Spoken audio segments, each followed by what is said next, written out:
All right, everybody, we're going to get started. I think everyone's got their food. Today's speaker is Jonathan Lovvorn, who is the Chief Counsel for Animal Protection Litigation at the Humane Society of the United States. I've known John for over probably about 12 years or so. Let's not talk about it. And he is truly one of the most insightful and experienced litigators the animal protection movement has ever known, honestly. Any major development or case involved in the field, John has either been directly involved litigating or had a hand behind the scenes in strategizing on. And he actually was the chief architect of the Yes on 3 question ballot initiative in Massachusetts that passed in November. Yay. Which many in the room helped with significantly, which passed by 78% with 78% support from Massachusetts voters, which was the single largest margin in U.S. history on an animal protection ballot initiative. So John and I both got interested in law initially for environmental reasons and ended up going into animal protection work. And it's interesting to see John cycle back and now start kind of connecting the two of them. So I will, without further ado, let him tell you more about that. Thank you so much, and give me a hand in welcoming Jonathan Lovvorn.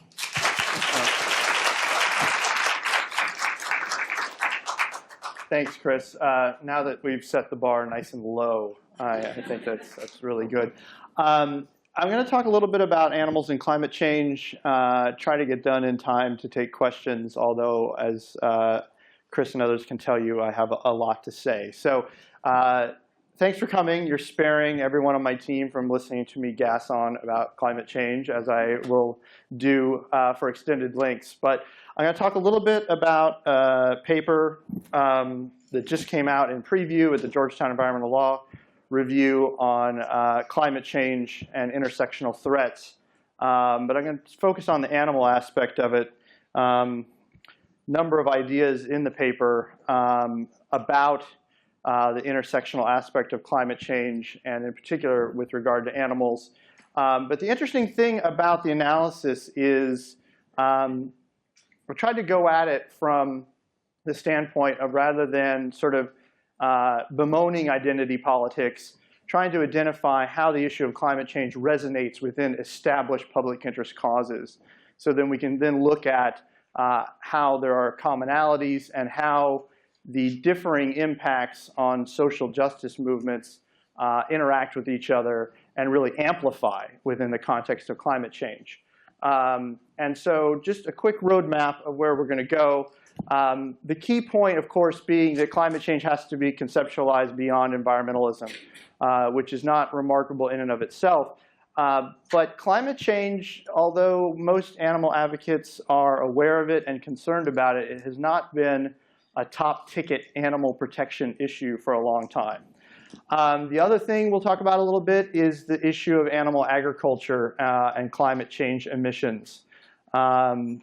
And that relates directly to the need for the animal protection community to activate on the issue of climate change, not just within the agricultural sector, but across the board. And then the really important need for animal advocates and environmental advocates to work together. This is a historic alliance that has led to so many of the major policy victories of the last century. It's something we need to expand on, reactivate, and take advantage of. And then the last piece, which was more controversial before the election, was that we're going to have to look at consumers, corporations, and the courts for our solutions rather than executive branch actions, legislative actions, or things of this nature. So I want to start with a short clip, assuming we can get it to run, to give you an idea what brought me to this issue, in the sense that I was humming along, working on various animal protection issues. I was aware of wildlife protection and its connection to climate change. Social scientists believe that people get involved in particular causes because of a series of sort of social shocks. And for some reason, this particular video is the one that triggered my journey into this issue. So let's see if we can get it to run here. I'm on the phone with Jim on one of our regular check-ins. Jim, nothing's happening. Hey, Jim. It's going well. We had some serious bouts of wind, but other than that, things are fairly well set up here. We've got some continuous time lapse going. It's starting, Adam. I think. Adam, it's starting. Oh wait, Jim, this is the big piece is starting to cast. Let me call you back. All of that. Okay, bye. Still going? Yeah. In that V section right there. Holy shit, look at that big bird rolling. All four are running, right? Yeah. Look at that. You see how? Look at the whole thing.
The calving face is 300, sometimes 400 feet tall.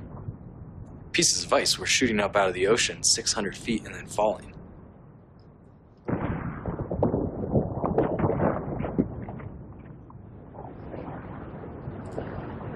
The only way that you can really try to put it into scale with human reference is if you imagine Manhattan.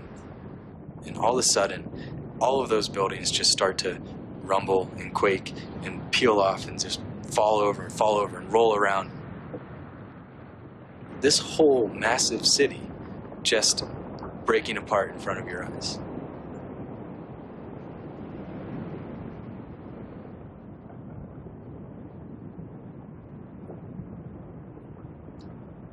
We're just observers, these two little dots on the side of the mountain. And we watched and recorded the largest witness calving event ever caught on tape. So how big was this calving event that we just looked at? We'll resort to some illustrations again to give you a sense of scale. It's as if the entire lower tip of Manhattan broke off, except that the thickness, the height of it, is equivalent to buildings that are 2.5 or 3 times higher than they are.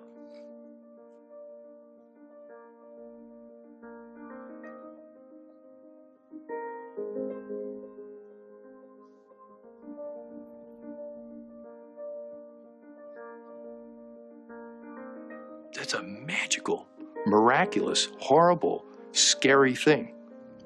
I don't know that anybody's really seen the miracle and horror of that. It took 100 years for it to retreat 8 miles from 1900 to 2000. From 2000 to 2010, it retreated 9 miles. So in 10 years, it retreated more than it had in the previous 100. Okay, so I highly recommend the movie Chasing Ice for anyone who hasn't seen it. Why do we spend so much time on that? We've heard about ice breakup, loss of ice. We've heard about all the different impacts of climate change. I like this slide because I sometimes like really busy PowerPoint slides that you could put in a competition for bad PowerPoint. But we've heard all the arguments. We've heard about melting ice. We've heard about increased temperature. Every year we get the announcement that it's the hottest year Then the last, the most wild weather. We know that we have millions of Americans and their companion animals and their farm animals and other animals all living within a few feet of high tide. We need just a little bit of a nudge to have a mass need for some 20 million American climate migrants. Most of these people will be people of limited economic means and people of color in the Southeast United States who will have to move inland to places where people might not necessarily want them to go. We're totally unprepared for that. Same with situation with regard to water. We got a little bit of a preview of it with the California drought. My brother lives in Phoenix, which makes this map particularly alarming for me. But these shifts are going to have real impacts on people, and the connection with regard to people and animals is undeniable. The other thing about climate impacts that's really important to think about is they're not equal opportunity threats. Climate change impacts are profoundly discriminatory. They fall hardest on the most vulnerable elements of society. So people with limited economic means, vulnerable populations, vulnerable native populations, and of course, animals being some of the most vulnerable aspects of our society. So one way to look at this as an example is just take a look at Hurricane Katrina. After Katrina blew through, they did demographic data, and the #1 indicator of whether or not you died in Katrina was whether or not you could afford a car. That was #1. And #2 was race in terms of whether or not you risked mortality.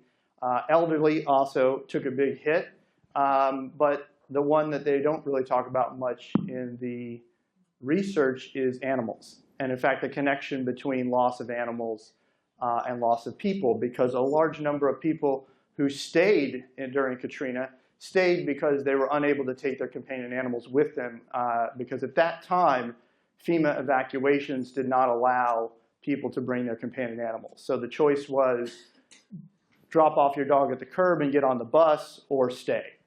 We've since managed to change that. Paper talks about a lot of impacts of climate change and other issues. The Syrian civil war has huge components related to climate change associated with it. I'm not going to be able to spend a lot of time on all of these areas. If you have a lot of time on your hands and 80 pages you want to read, you can read the whole paper.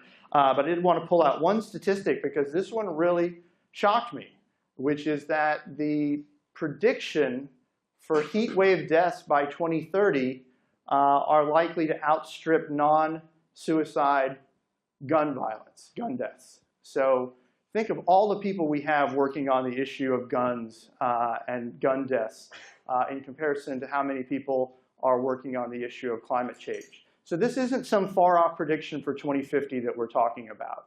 We're talking about things happening in the next 10, 15, or 20 years. And that's one of the things that pushed me to explore this with regard to animals. I will admit I was somewhat in denial, not in the sense of I deny that climate change was happening, but I literally thought this was something that people were going to have to worry about in 2070, 2080, 2100. I'd be dead and gone. My work would be done. It would be someone else's problem. But you know, this connection between human impacts, impacts on animals, and climate change is very real, and it's somewhat staggering. One very recent example was the case of anthrax in Siberia.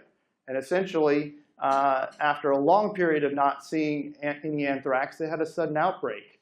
And they couldn't figure out what had happened. And what they discovered was that a reindeer carcass, the animal had died of anthrax some 90 years ago, thawed out during warm weather from the permafrost. And then animals fed on that carcass, and then humans ate the meat from those animals.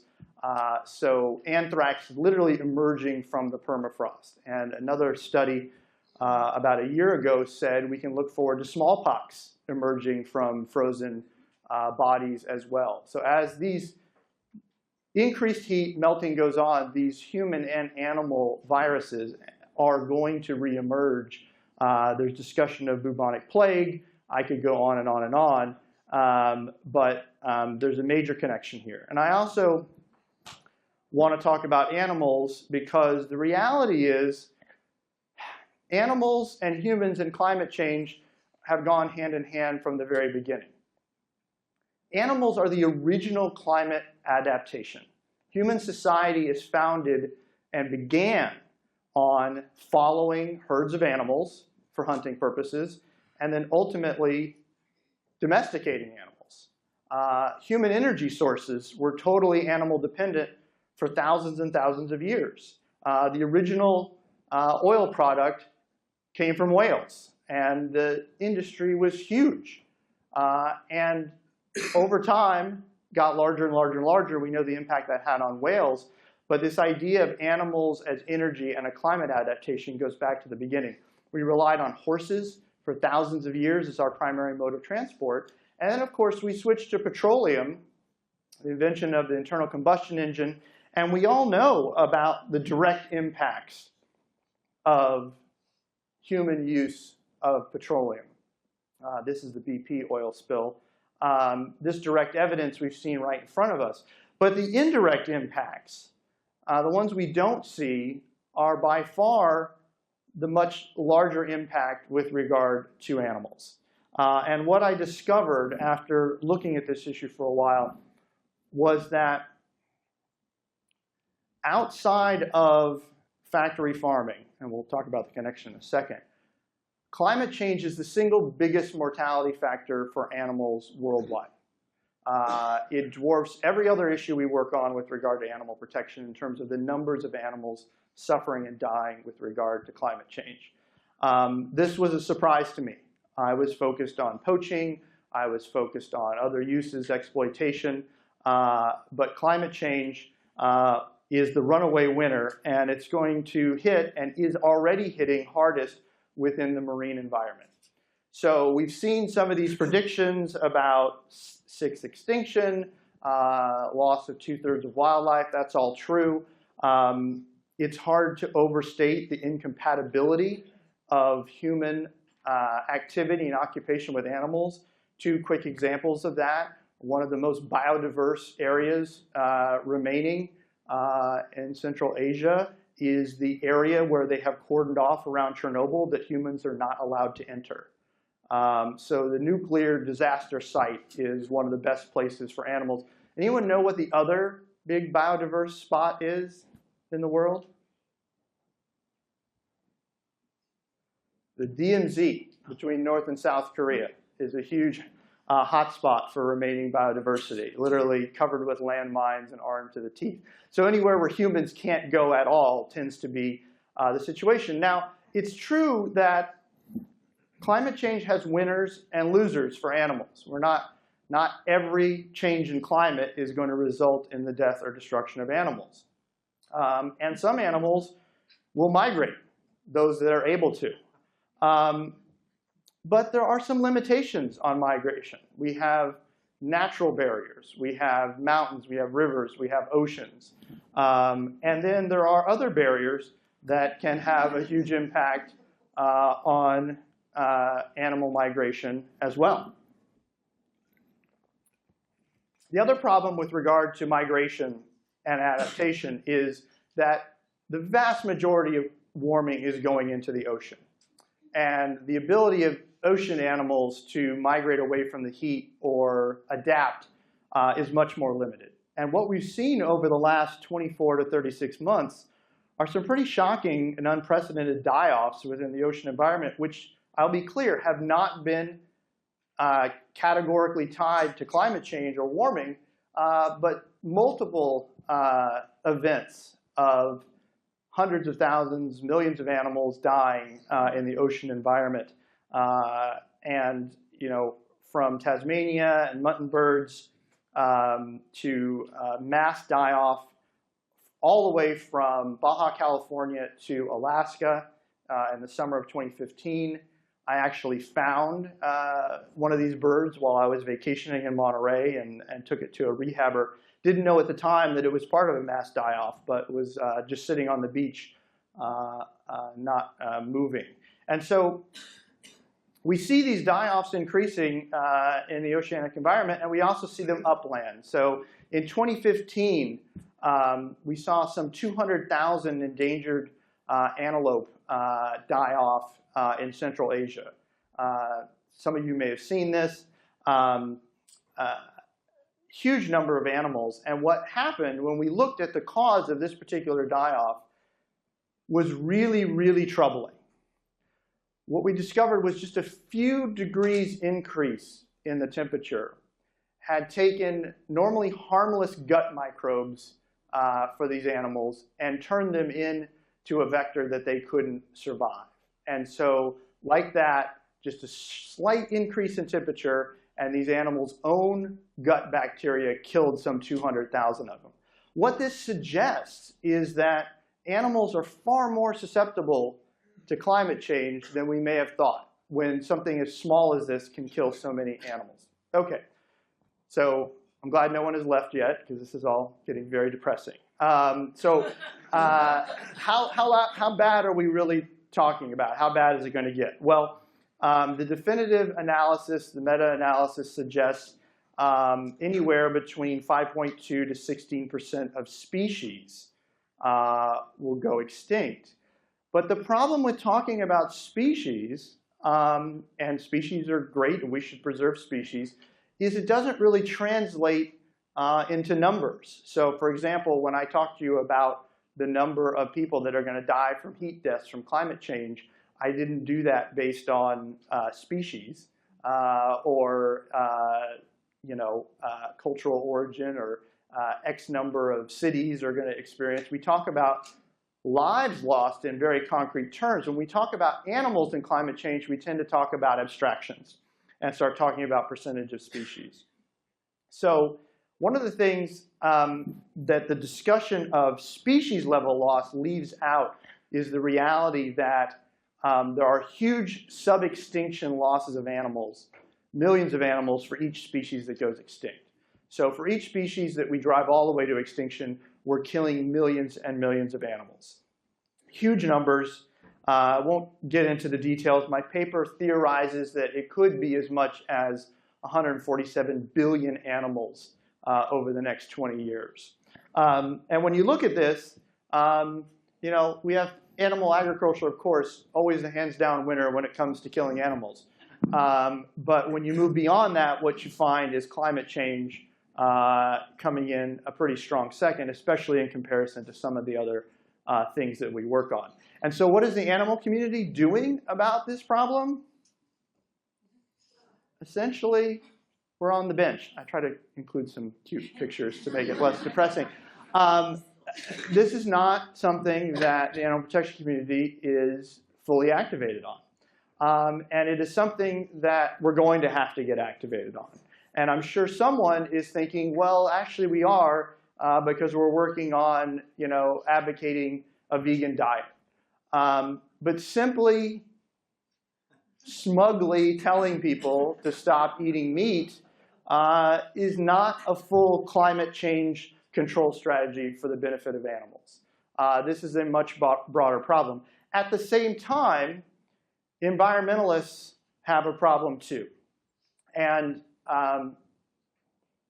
it's fine and well to dress up as polar bears in order to try to get people to realize that there are lives at stake.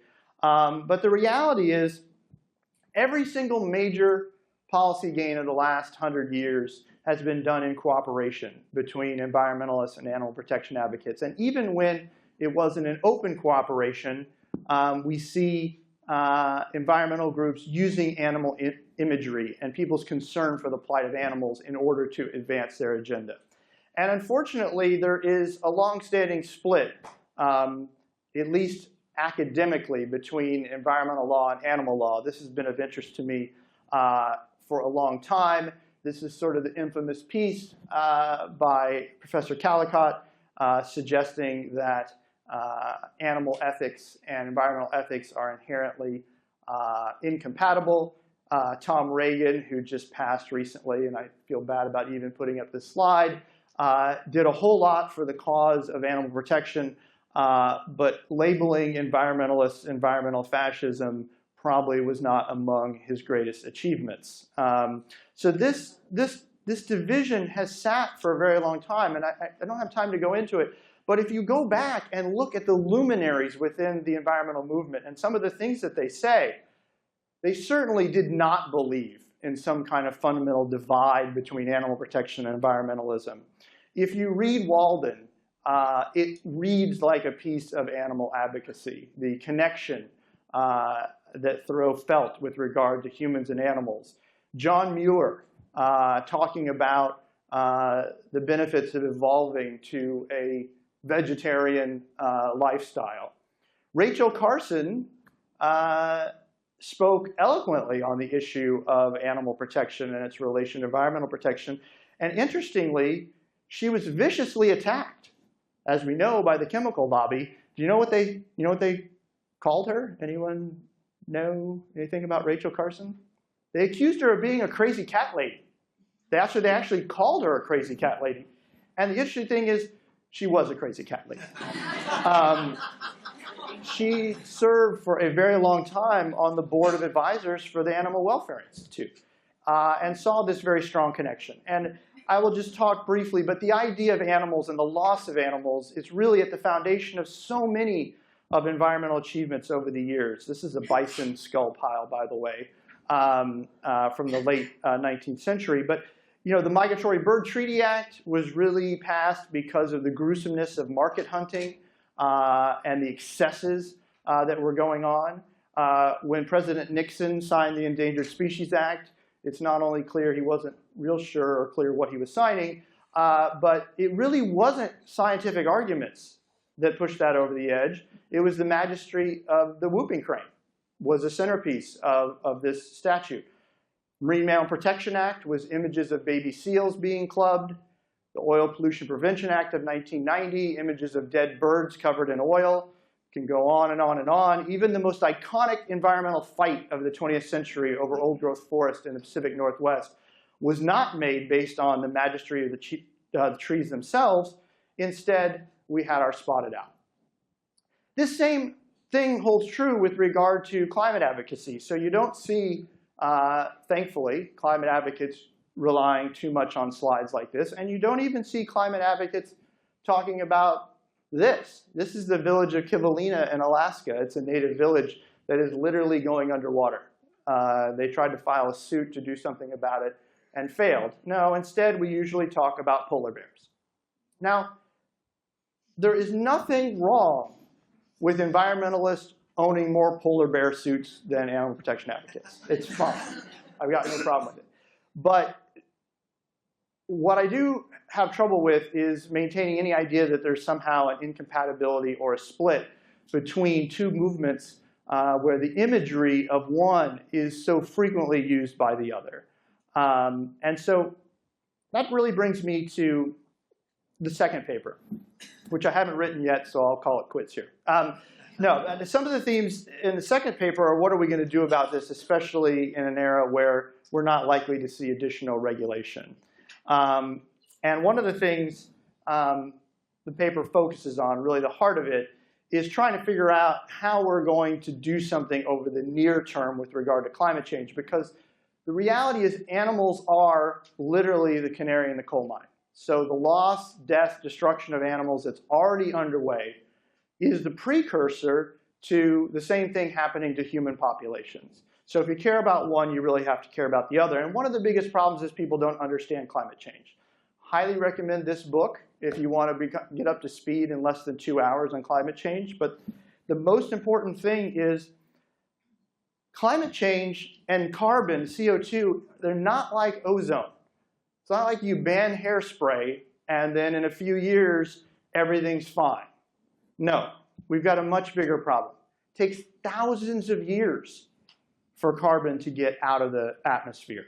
So we already have so much carbon that even if we parked all the cars, turned out all the lights, appointed Bill McKibben president or supreme ruler of the world, we're going to keep heating for a very, very long time. If you want to see your carbon that you put out today, either driving here or what you chose to eat or however else you did, you can check back in on it in 10,000 years and 15% of it will still be waiting for you. So what this tells us, again, is somewhat depressing, right? Carbon control, although really important, is going to take a very long time to have any kind of impact. But there are other greenhouse gases. And if you look at this chart and you're interested in short-term mitigation, one of these is not like the other, right? So methane is critically important. And one of the things the EPA did over the last few years before the Obama administration left was start to turn its attention very strongly to methane, which for years has somewhat been ignored in climate advocacy and climate circles because it was so short-lived.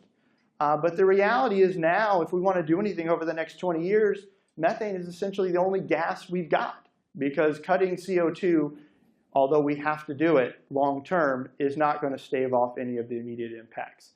Methane is over 80 times more powerful than CO2 and dissipates in a very short period of time. So one of the things we have to do is take, even though it's a much smaller component, it's much more potent, and we know what all the sources is, although EPA tries to hide, essentially, what one of the major components of methane is. Anyone know what enteric fermentation is?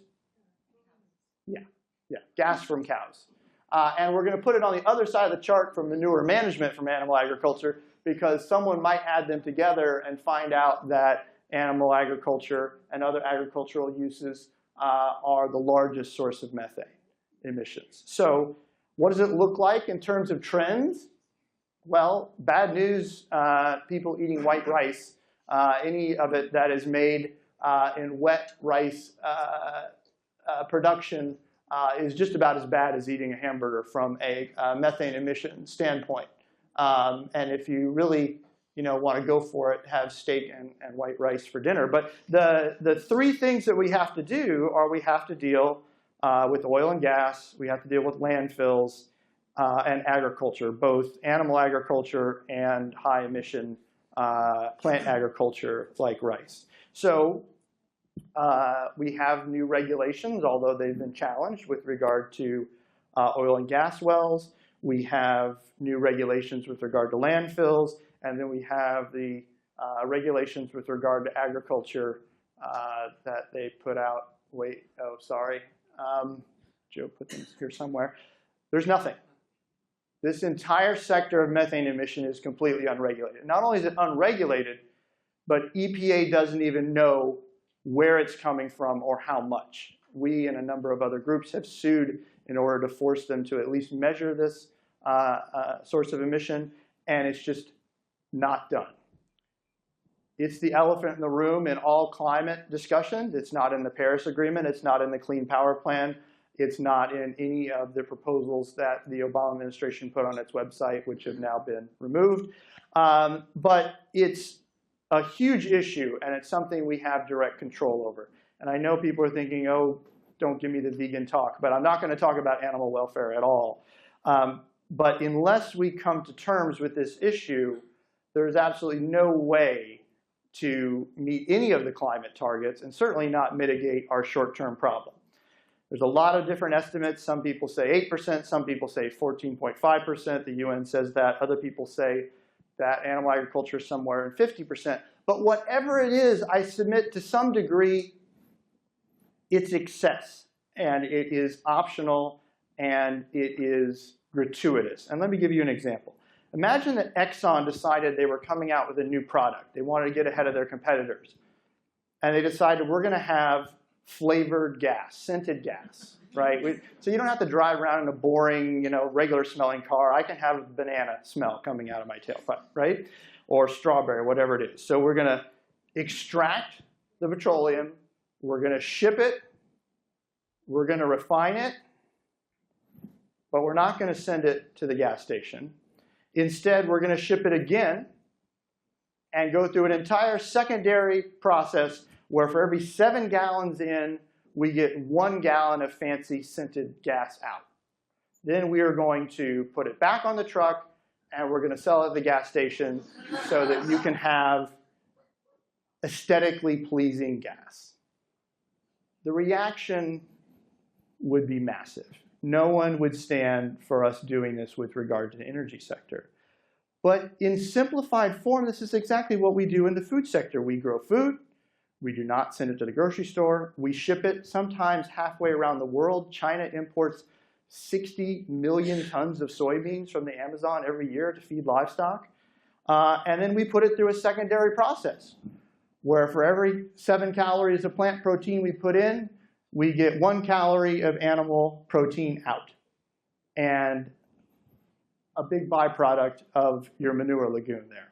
Then we put it back on the truck, and we send it to the supermarket so you can have your aesthetically pleasing food. So there's an enormous amount of waste in here. And when you add it up, you're talking about 20 times more greenhouse gas emissions per calorie, per gram of protein, sorry, for pork. Same number with regard to poultry, and a whopping 150 times with regard to beef. Okay, well, that could be manageable, except unlike energy sector emissions, agricultural emissions are on their way up quickly, especially in countries like China that are in a big hurry to get up to Western levels of meat consumption. So even if we pass over the Rainbow Bridge into Fantasyland and the Trump administration decides they're fully on board with climate change regulation, we fully implement Paris, Clean Power Plan goes forward, Obama administration's reductions are adopted, the state civil war over climate change regulations is dropped, we're not going to meet it.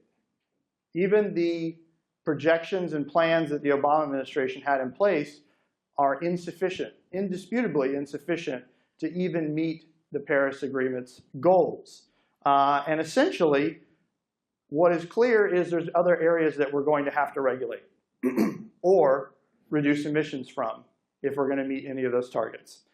And it's, you know, I just can't figure out where we could possibly look. I mean, I don't know where we're going to find the emissions. Okay, well, maybe we'll think of something. I don't know. It won't be the EPA is not going to help us in this regard. And I don't think we can look to Congress or the executive branch to help us. And, you know, in all respect to climate advocates, I don't think that charts about temperature increase are necessarily going to get us there either. I love this slide. It's so awful. It's wonderful. Arguments about what's going to happen in 2100, these things are not going to move the ball. You know what moves the ball? See? People's emotional connection to animals, and we'll talk about children as well in a minute, this moves policy. So one of the things we're going to have to do, and I talk about in the paper, is we're going to have to look to consumers, corporations, and the courts to try to answer some of these problems. And in doing so, we're going to rely on a few bedrock conservative values. First, we're going to rely on corporate responsibility. And the fact of the matter is that virtually everything that emits emissions is sold to you at some point. It's your choice whether you buy it. So consumers are really in the driver's seat with regard to this question. And that brings us to personal responsibility. Obviously, we have to take responsibility for our own emissions. So we're going to need, to some degree, answers from both Wall Street and Walmart in order to tackle this particular problem. We make choices all the time about high carbon footprint food, high emissions food, high methane food, or lower. We do this in our choices about how we get from one place to another. And one of the things that the paper is going to look at in depth is whether or not some of the corporate campaigns that we've used in the humane community and legal campaigns could be a roadmap for additional change within the climate sector. Over the space of 10 years, we fundamentally changed the nature of how animal agricultural products are marketed.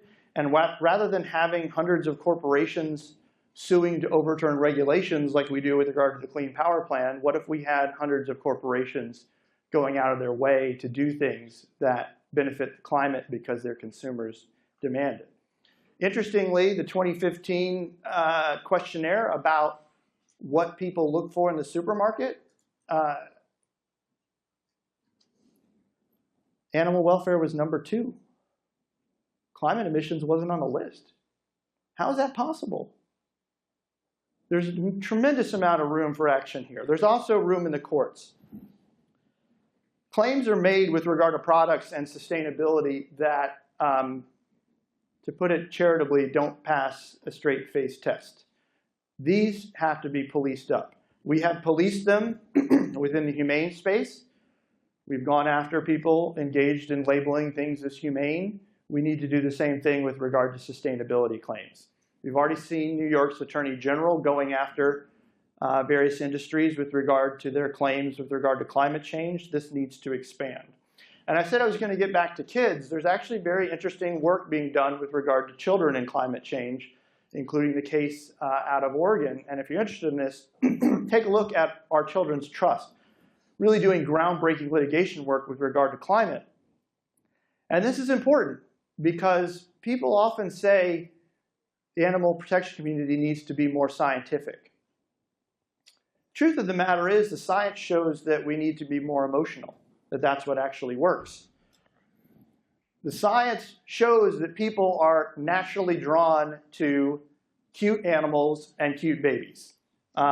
So if you want to look at the science, what it says, essentially, besides answering the fundamental question of our time, and if I do nothing else today, I've taken care of this question, but that these kind of arguments don't work.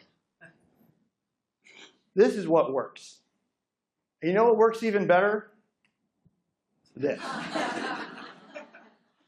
Now, if you have any doubt about this, about the use of emotion, about the scientific basis for arguing emotional arguments for change, I urge you to take a look at this particular work, which talks about voter decision and emotions. Being scientific about animal protection means triggering people's emotional desire to protect animals and their emotional desire to protect children. These are the pathways that work. Talking about abstract questions of species, abstract questions of sea level rise, and unfortunately, because of this hardwired connection with animals and children, people care a lot more about the plight of animals and children and climate change than they do about entire communities being wiped out in other countries. And you know, just with regard to this, I just threw this in this morning, there's new data out today from Yale's annual survey on this. And you can see that people don't think global warming is going to harm them personally, but they know it's going to hurt people in developing countries. And so the reality of the situation is, whether we like it or not, we can decry the fact that people care more about animals and children than they do about entire cultures disappearing from climate change.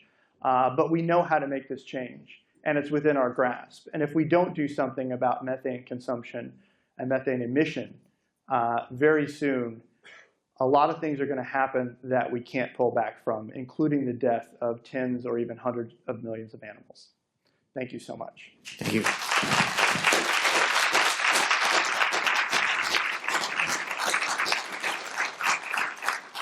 Those of you who need to leave for class can do so, but we still will take have time for a couple questions if anybody has any. Anyone? Anyone? Bueller? Everyone runs screaming from any discussion of climate change. Questions, anybody? Okay, here we go.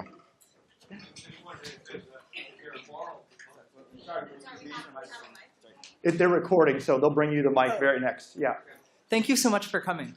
I actually have a question about the relationship between the animal rights activist community and the environmental community. And that's what happens in situations where policy alignment actually does pit them against each other. Yeah. And I'm thinking of situations like cat eradication in Tasmania, where you have native species that are being killed by cats, and you have animal rights activists that want to make sure that the cats aren't eradicated.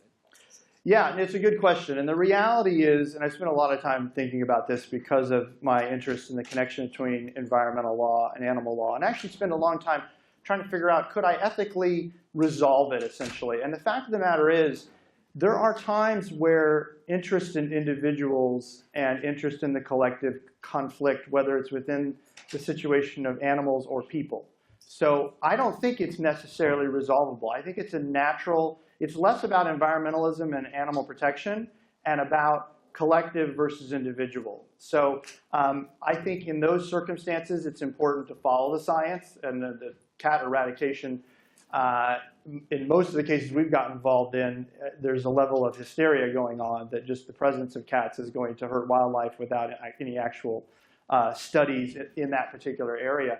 But I think the dialogue is important. Following the science is important. I think the fact that animal advocates and environmentalists can disagree on 1% of the issues they have a commonality in is okay.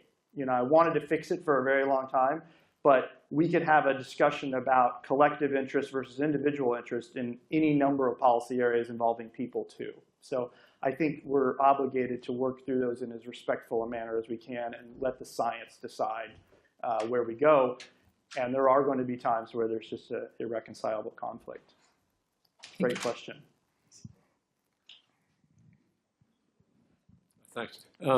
Obviously, images of children and lovable animals are very effective in moving people. But I'm wondering if the fact that our very home is the planet, if we could sort of work in the idea that if someone's attacking and destroying your home, you have every right to do something about it.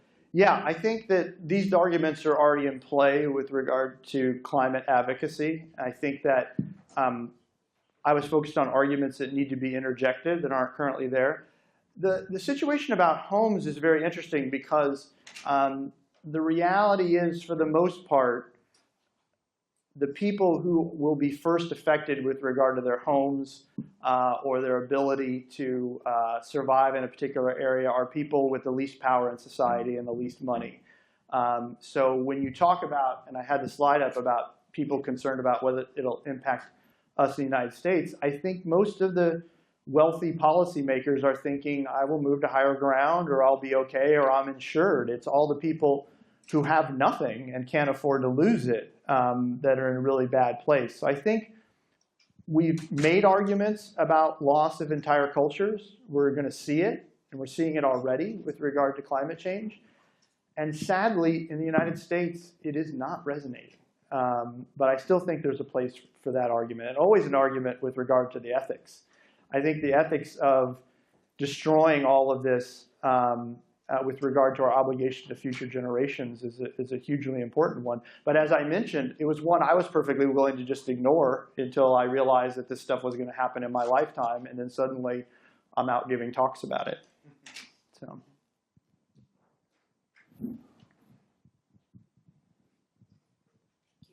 Thank you again for coming today, John.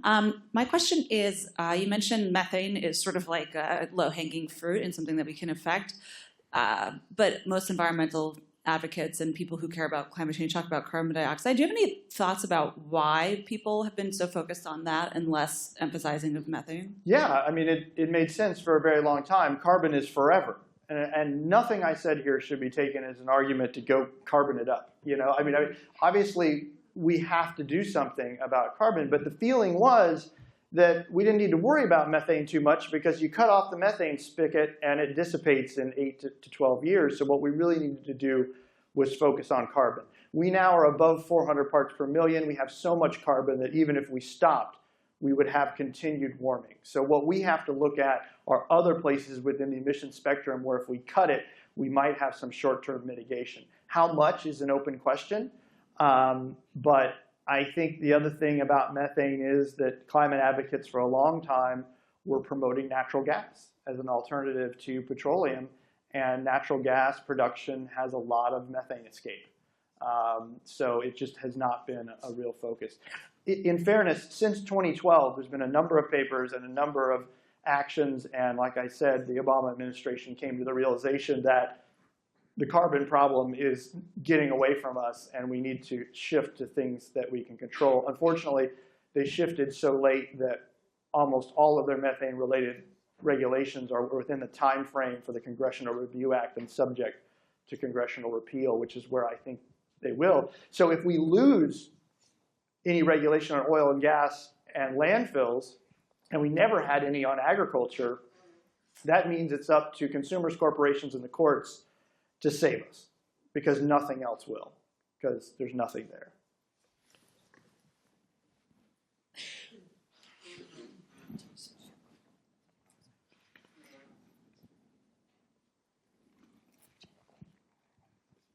I'm trying to connect the very, very good points you made. A, that methane is what needs to be focused on in the immediate future because it's the only thing that one can get rid of fairly fast, and it's very powerful.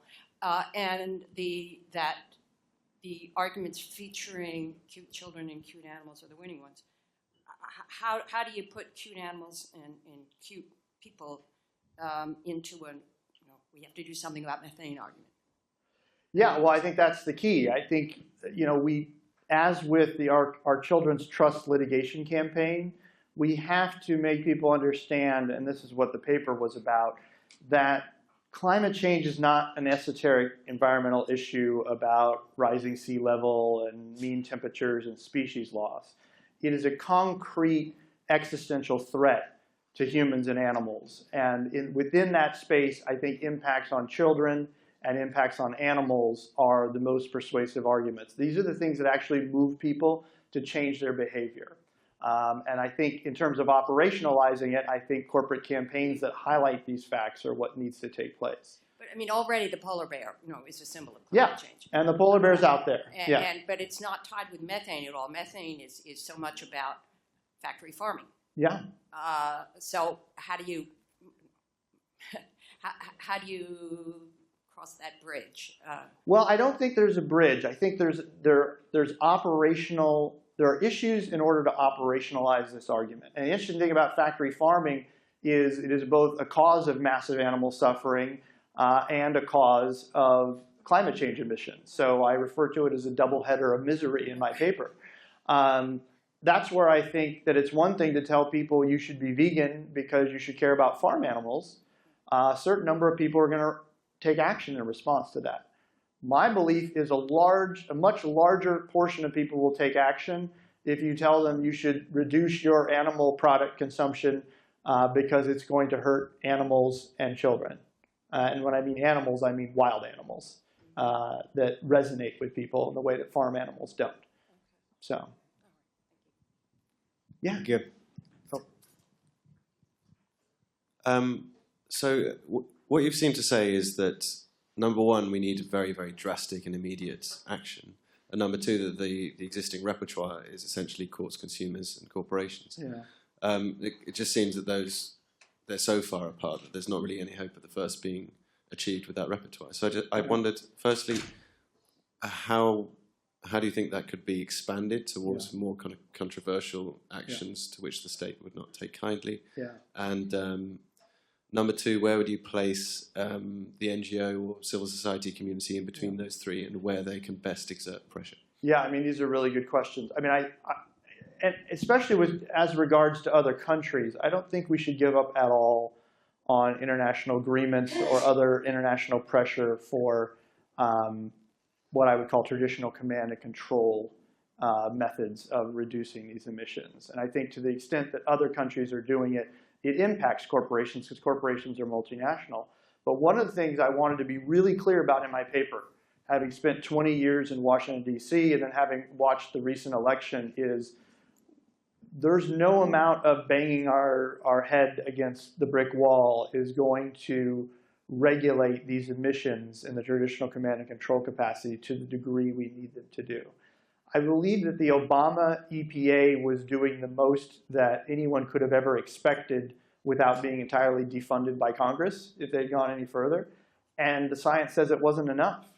So I think it's going to be really hard. I mean, I think it's going to be very hard to get individual consumers, corporations, or legal actions to control these emissions. I also think if we don't do it, we're not going to control them. I think your point's really well taken, which is these remedies are weak remedies. I mean, I'd much rather see some type of command and control scheme that did serious cuts, but I don't believe it's possible in the United States. So I think that's a huge difficulty. Yeah. Thanks so much for coming today and providing that broad picture of how animals and climate change are inexorably interlinked. I was just wondering, after mentioning your 3 Cs, what room there is for another C and an S, cities and states, to actually strongly regulate in this area. Specifically the case of California, who has strong climate caps on the books and are starting to move out of CO2 already and monitor nitrous oxide and methane as part of their climate change regulation. Well, I'm really glad you raised it because it was one of the slides that got cut because they wanted me to do 25 minutes and leave a lot of time for questions that I didn't even get close. But yeah, these state and regional efforts are really important because along with consumers, corporations, and courts, it's all we've got left. I'm a little concerned that the federal government is going to come down and preempt those, especially things like California's program. I think it's hugely important. And I think that to the extent states like California say we're going to have these really strong programs, I think that supports consumers recognizing that these emissions are inappropriate. And I think that reinforces personal choice. So the stronger California's own regulations are, the more likely California consumers are going to take a pass on things that have a very high climate change input. We saw this with regard to animals. So when California passed a fairly modest measure phasing out certain types of extreme confinement, it drove the market even further with regard to humane treatment of farm animals in California. So I think we're not stuck with just corporate and consumer efforts. We do have these state and regional, but I haven't leaned on them too much because I'm just worried that rug is going to be pulled right out from under us. As soon as California does enough to have a big impact on any powerful industries, Congress will try to move to preempt them. But for the meantime, I think they're doing really great stuff. Okay, great. We're going to have to wrap it up there. Thank you, everyone, for giving another hand, and thanking John Lovvorn. I'm sure he'll be willing to stick around for a few minutes and answer any remaining questions. Thanks again.